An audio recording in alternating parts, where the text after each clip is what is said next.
Ladies and gentlemen, welcome to the Chef's Meal, where we talk about whatever and never and everything else in between. No sleep till Brooklyn.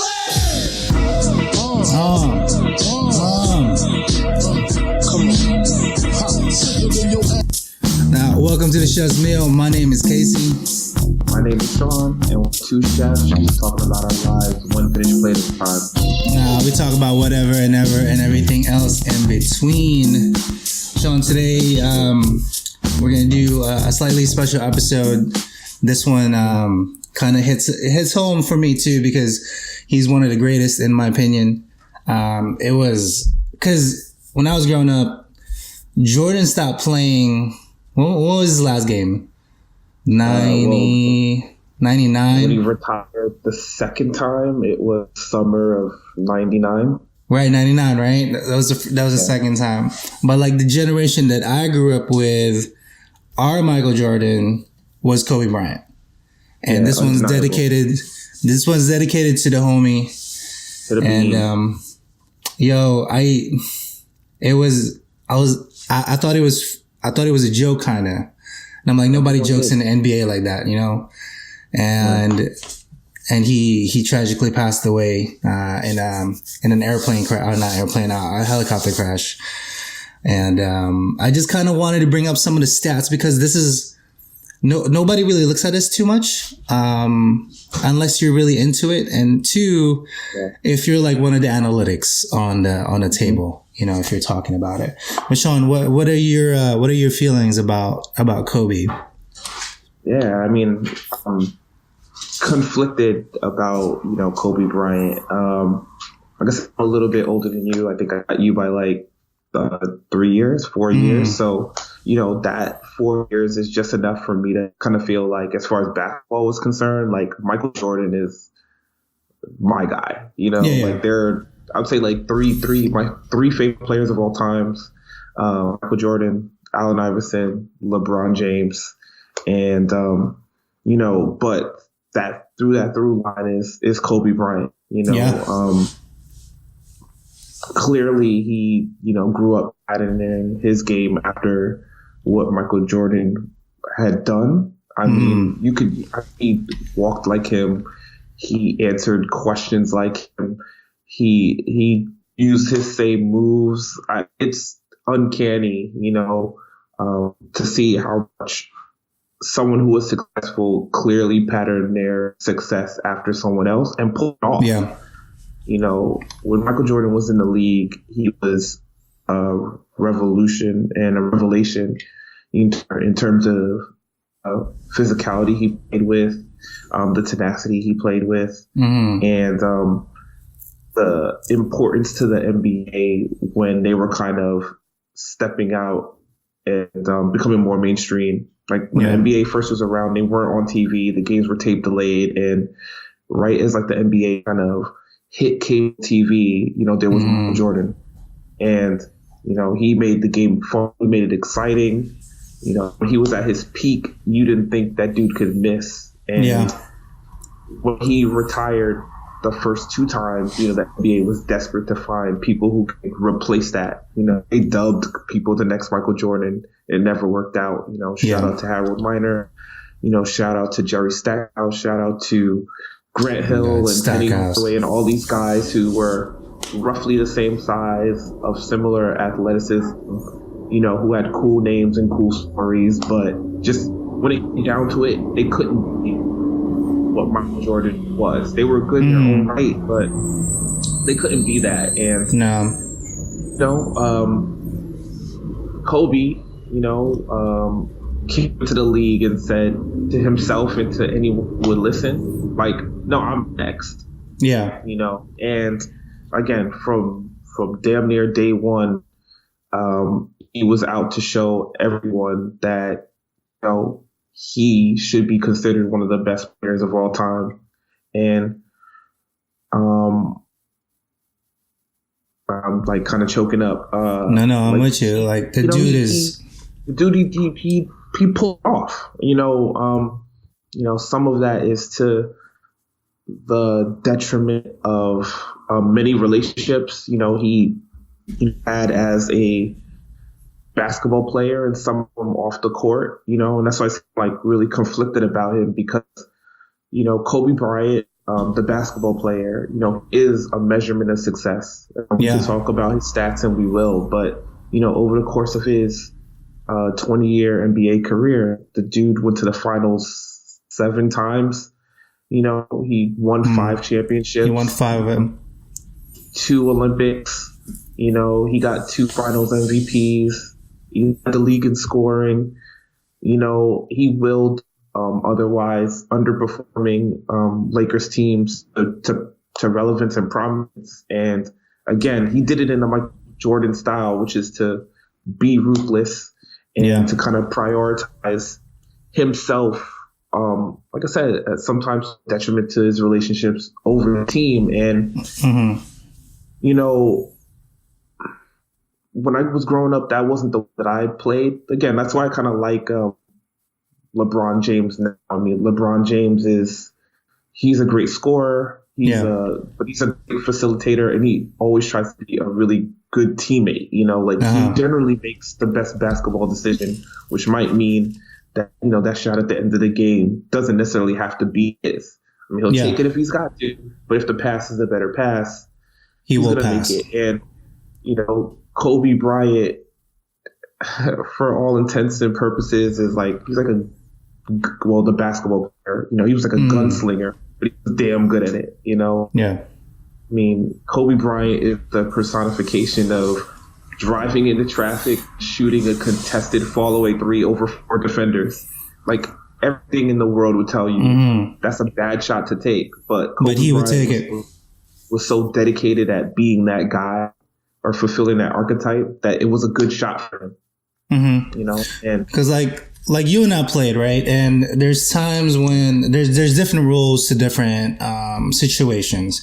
I was more considered. I played 2-3, so I was actually the same position as Kobe, but he's 6'6". That's the main difference. I'm 6 foot, so I can't even. I can't get to the same. The 6'6" for crying out loud. But I played mostly in the 3rd and the 4th quarter, specifically for free throws. I was 87% free throw. It just the coach wrote for me plays so I can get fouled specifically. Because he knows my average on the free throw line is higher than everybody on the court. So there's different purposes to it, right? Kobe is in the same way, just like Michael was, at the end of final 4 minutes. And it doesn't even matter how long he played in a game, whether it be 20 minutes, 35 minutes. You give the ball to that guy. He has that one specific purpose. So that's what Kobe was for a lot of folks. Yeah, and that's the thing about, again, Kobe Bryant, like that confidence, that skill, that decision making, even though it's on the surface level, selfish or, what might be considered bad play. Like he did it and he did it consistently. And, that's what makes Kobe Bryant, again, for a lot of the current players, like their favorite player, because generally current players are your age or younger, so again, they grew up knowing that Kobe Bryant was that guy. When you're alone on the basketball court and you're practicing a spinning fadeaway jump shot, you shout Kobe's name. It's only Kobe's name. Nobody shouts Jordan. It's Kobe. I want to be like Mike. In my head, when I'm count down from 10 and trying to find a shot, I'm thinking Michael Jordan, but, for a lot of people, it's Kobe. They're thinking Kobe, and like I said, you can't separate that drive and commitment to wanting to be that guy, and pulling it off in ways that a lot of people thought that they should and thought that they could, but ultimately could, The man is amazing. That he was able to be a more considerate team, because I think at least as far as the success of the Lakers is concerned, that he and Shaq should have never broke up. Yeah. Like the combination of what Kobe brought and Shaq's physicality and dominance should have meant that they would have won 5 championships in a row. And after going to the finals 4 times with that combination and, winning 3 times, their personalities pulled them apart. Yeah. It's 2 strong A's, and personality types. Sure. And that's what it was. Sure. And I think other teams, post Kobe and Shaq have kind of proven that, like, yeah, you can have A-type personalities and, combine to do some amazing things. I mean, you have the success of Miami in the early 2010s and the Golden State Warriors, the last couple of years to kind of show that, collaboration with high-skilled players is definitely possible. And, when it's clicking, there's nothing that can stop it. Yeah. I mean, they had a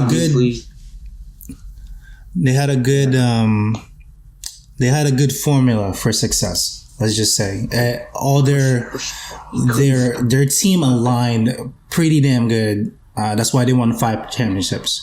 Much like, because the conversation is always Jordan, Kobe, right? Two of the most leading people to ever play the game.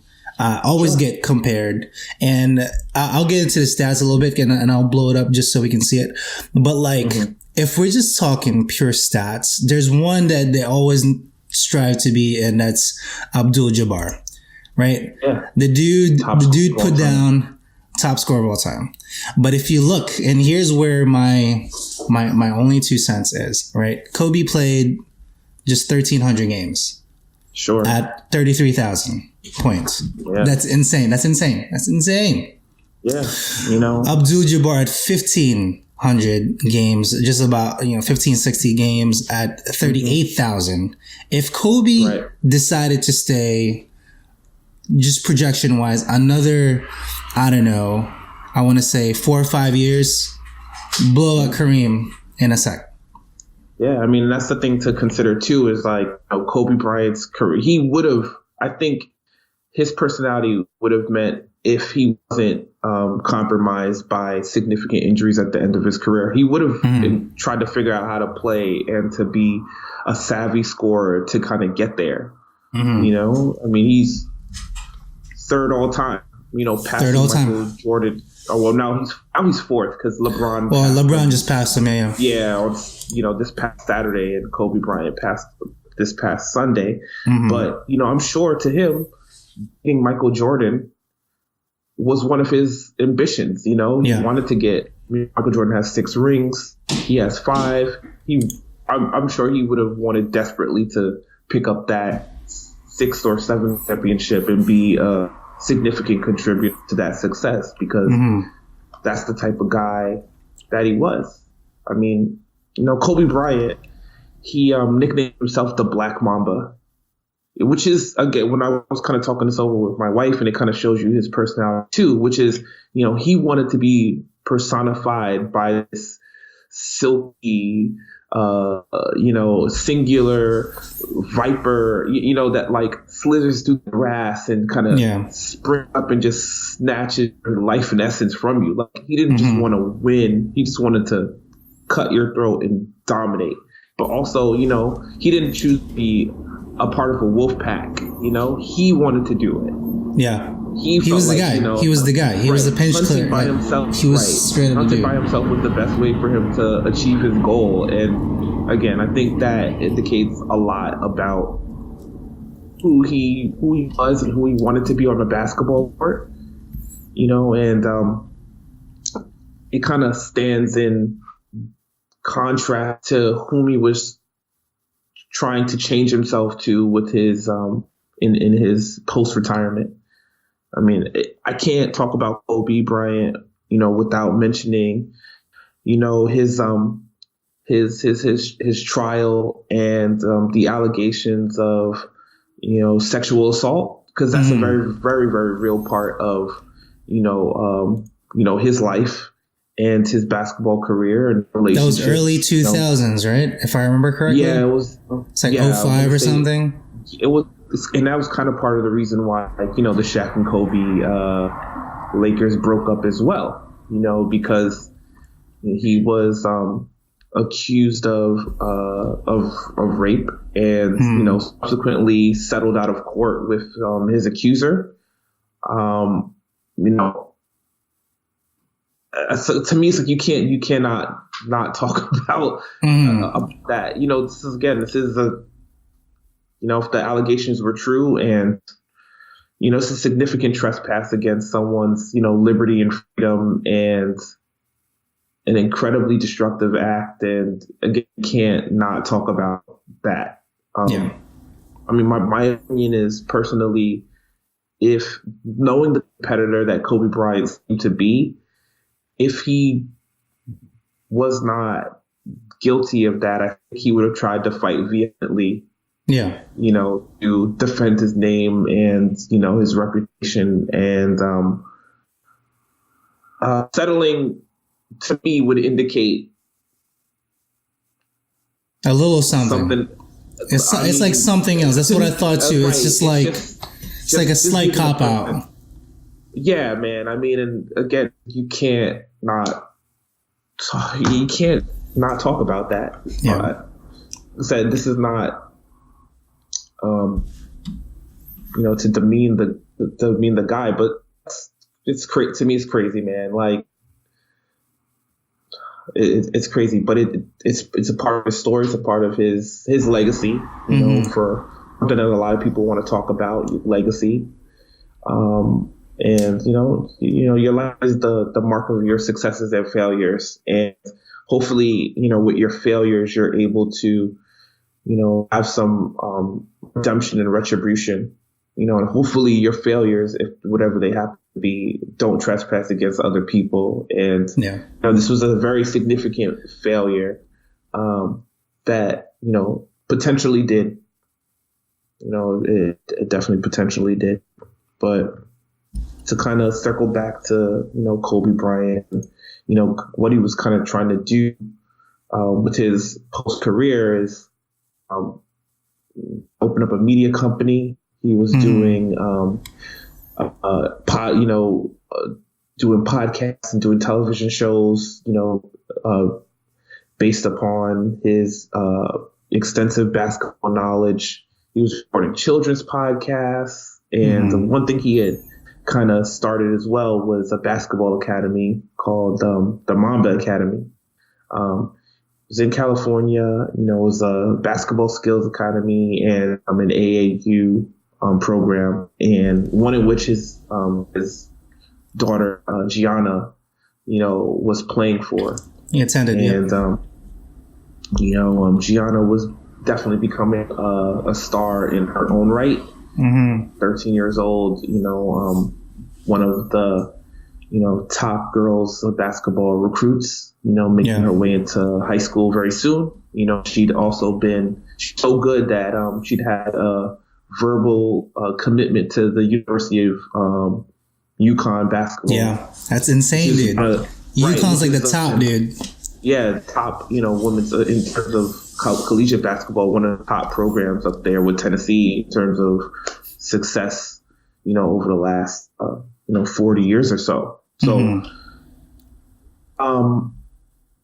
he had that academy set up, and their AAU team would play teams all through the state and around the country. And, on Sunday morning, and travel to the facility, Kobe Bryant's personal helicopter, had a mechanical failure and crashed. And, in the crash, he lost his life, and so did his daughter, as well as the other passengers on the plane. It's unfortunate, man. Yeah, it's crazy, man. When I think about that and my own, the arc of my basketball experience, and on the weekends is when I would travel with my dad, when he coached our team and when he coached other teams, or when he was just supporting, my games, or even for my sister who, played some other sports and did dance. The weekends is when you got those things done, and, it wouldn't have been unlikely for my dad to be carting, myself and my teammates or their parents around in our cars, to get it, to get things done. So, it really sucks. It does suck. All those people, lost their life, in that way. And I know it was a helicopter, and, there's a measure of extravagance and danger that comes with traveling in that fashion. But, they're just making moves based on their economic strength. They had it. They had the means for it, so they just kind of went for it, If you got the means and you want to beat LA traffic, and been out to LA a few times, that traffic is very, very real. That traffic is insane. It's ridiculous. It's just ridiculous. I totally understand why he would fly a helicopter, and when one interview I was watching, he said specifically he did it because, as an NBA player and all the preparation that was required for that, all he wanted to do in his spare time would be to be with his kids. And he found that traveling from the practice facility back out to where his kids were living, or where they had their school-related functions or, extracurricular functions, always get stuck in traffic. So he started taking helicopters to cut down his hour commute time to 20 minutes, 15 minutes. And it was expensive, but look, it's just like when you don't get time with your kids or with your family, it becomes even more valuable to spend the time you can. And if you got millions of dollars from being one of the top basketball players of all time, I think you have the means to. You would spend it.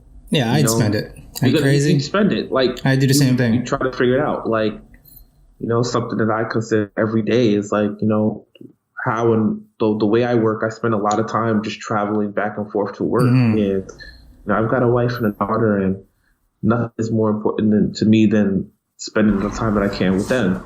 So I totally get it. And, unfortunately, those means, meant that he had a helicopter, and all that time that he was saving, ultimately kind of gets lost forever because that helicopter crashed. And,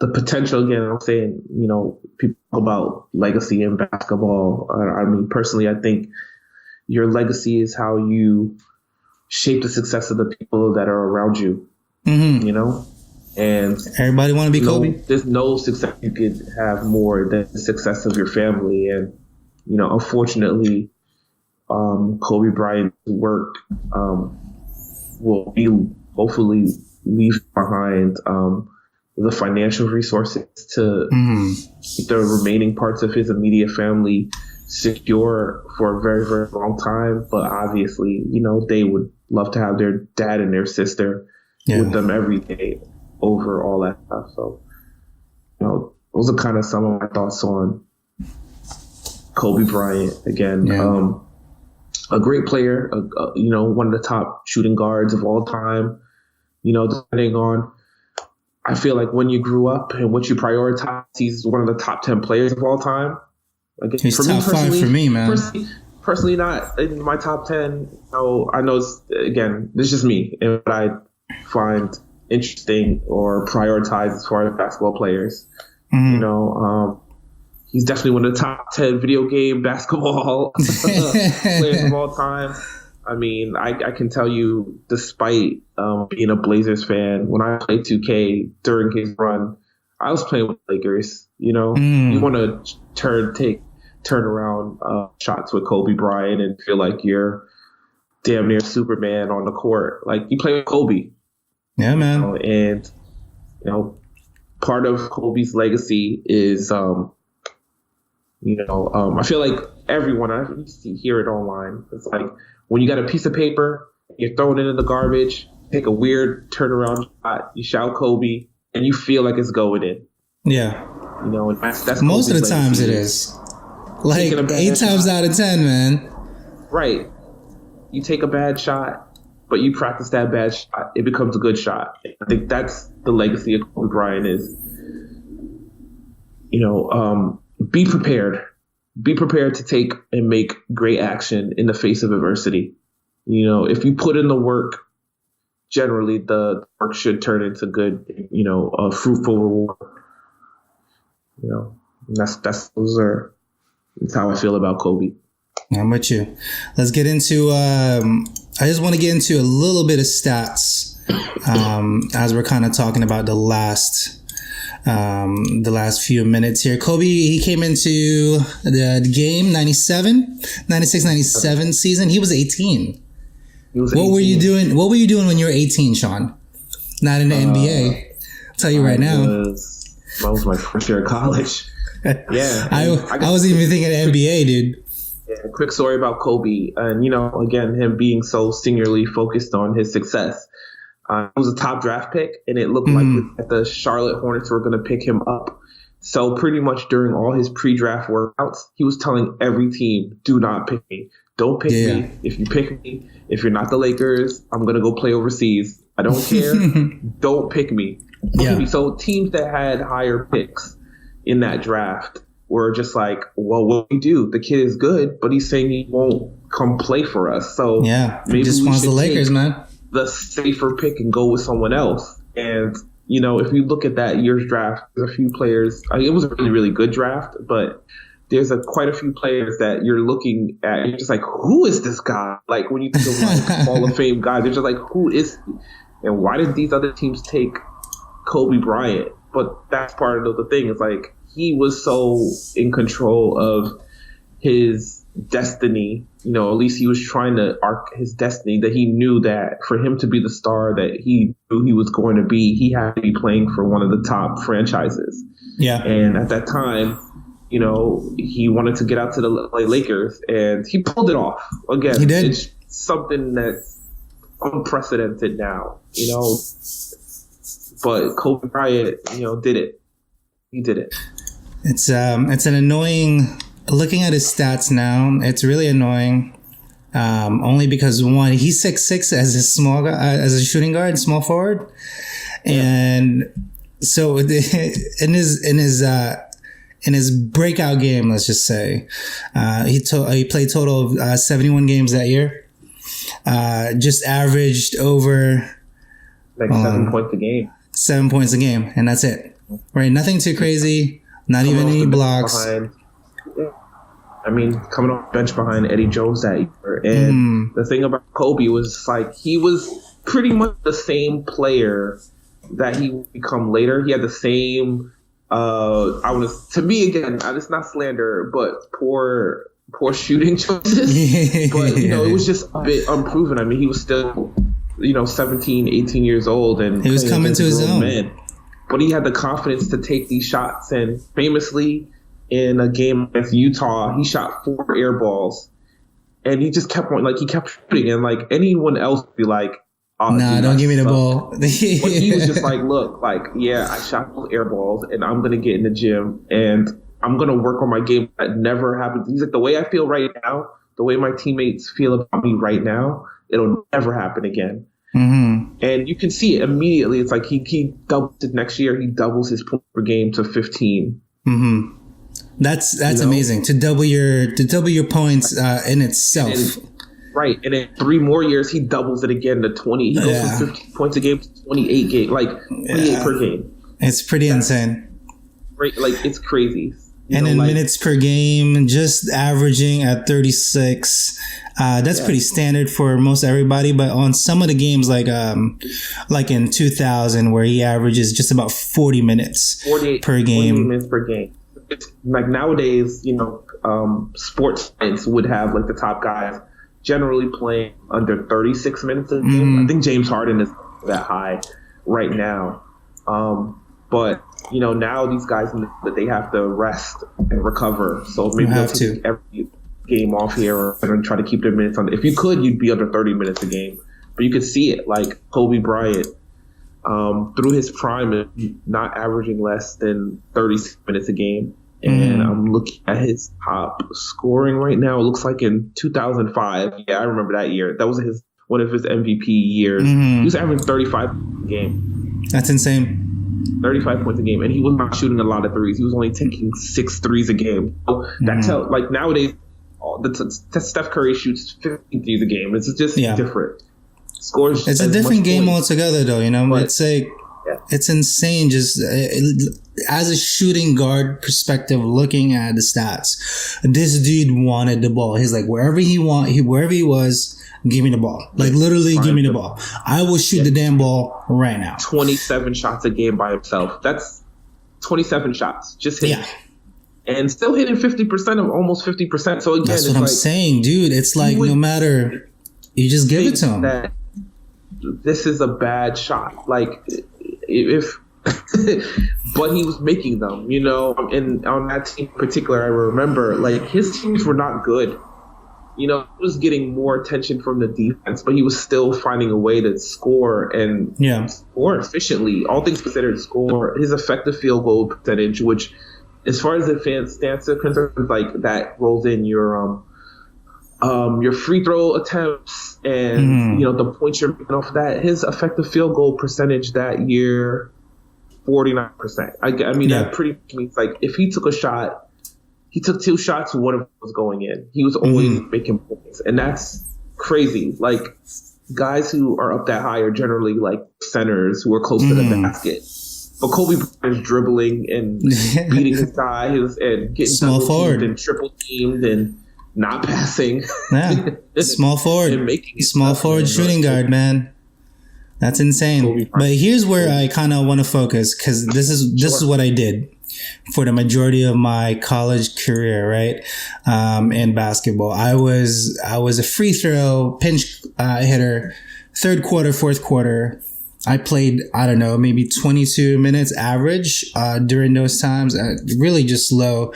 But the coach would write plays so I can get fouled, and my life was on a free throw. Like, I averaged 12 to 15 points per game just on a free throw line in itself. But just looking at his stats, this is without him trying to be that pinch hitter.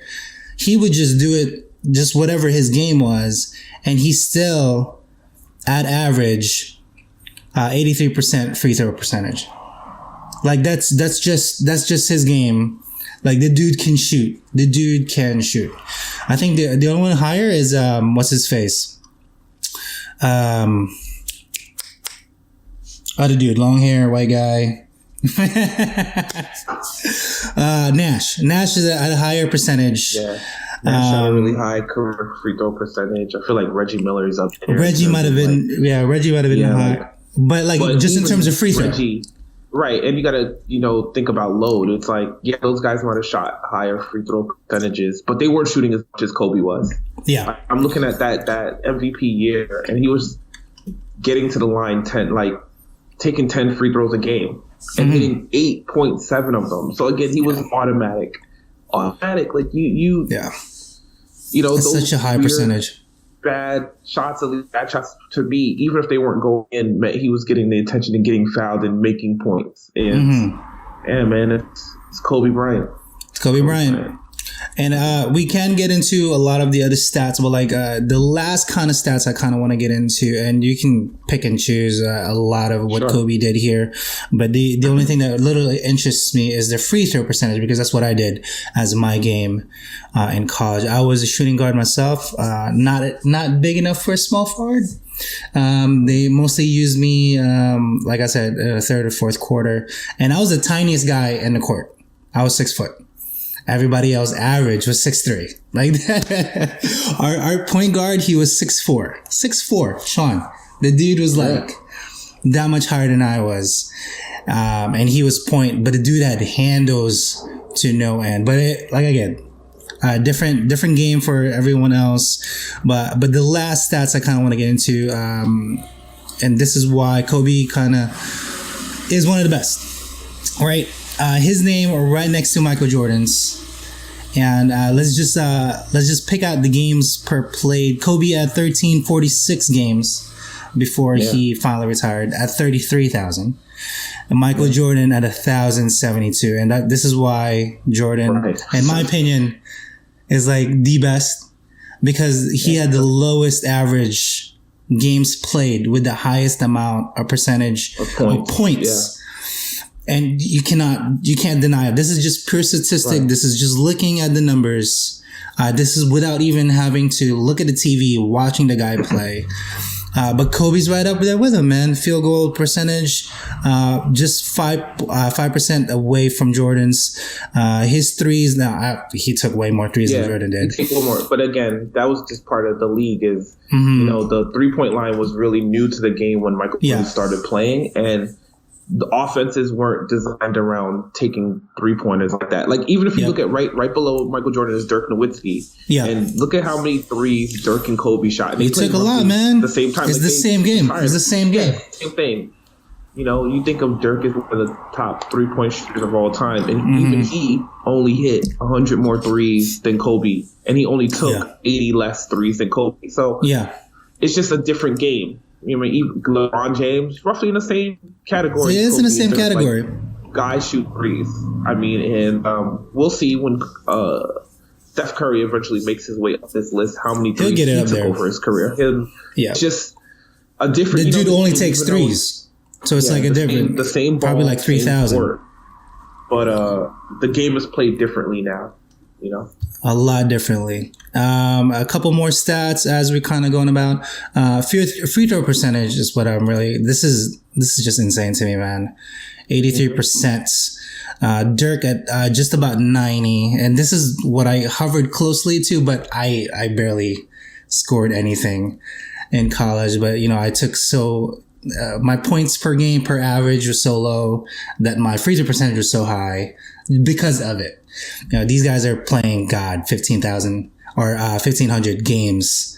I played, I don't know, 52 games, I think, overall. You know what I'm saying? So like, it doesn't even compare to what this is. But man, Kobe, rest in peace, homie. Black Mamba forever. And I'm pretty sure everybody's gonna start rocking the number 24 jersey, or the number 8 as his prior. The dude was amazing. I think he beat his, not necessarily mentor, but he beat his idol, what he looked up to. Kobe Bryant, I will forgive you for taking away Allen Iverson's one shot at a championship and also busting my Blazers' ass in the playoffs. Thanks, sir. You were great, but thanks, man. You could let's get one, man. Like, just one. Dude, 5-time champion. Much like Jordan, 6. Literally, it's almost spitting image of what Jordan is. It's insane how Kobe is, and it's just unfortunate that he was taken away from us at an early age. Because Jordan's still alive, but nobody really talks about Jordan that much. You know, just his legacy. But Kobe, LeBron, everybody else kind of up there. I'm interested though on what LeBron's gonna do at 1,200 games. Granted, he's what, 35 now? LeBron, right? Ish? Yeah, in 35, 36 if he's not. Let's say he has 2 or 3 more years, right? That's roughly. Like LeBron is gonna play like if his body will allow him, he's gonna try to play until his son is eligible to be in the NBA. So that's 4 years. It just depends. It just depends if his body would quit on him eventually, and if his game would change. But if he's projecting the same amount of numbers, he will blow out Karl on the number 2 spots on all-time scoring list, but I don't think he will go over Kareem's. Kareem's was pretty insane. But other than that, not too crazy on the on the special episode. I'll make sure this gets live today. But other than that, guys, peace out. Yeah, peace out, internet. Rest in peace, Mamba. Rest in peace, G. Rest in peace to the Antilles, and to everyone who was personally and spiritually affected by the news and passing of Kobe Bryant's death. Yeah. It won't be forgotten. Will not be forgotten. The impact on the game and culture is undeniable. And I think will stand as a inflection point or a reflection point for a lot of people. Mm-hmm. You know, I only have 2 jerseys that I've ever owned in basketball. I have Larry Bird's 33 jersey because he's my all time favorite. And I had a Nas jersey at one point. I can see that because free throws. You know, just it's for the free throws. I live for the free throws. But other than that, we out.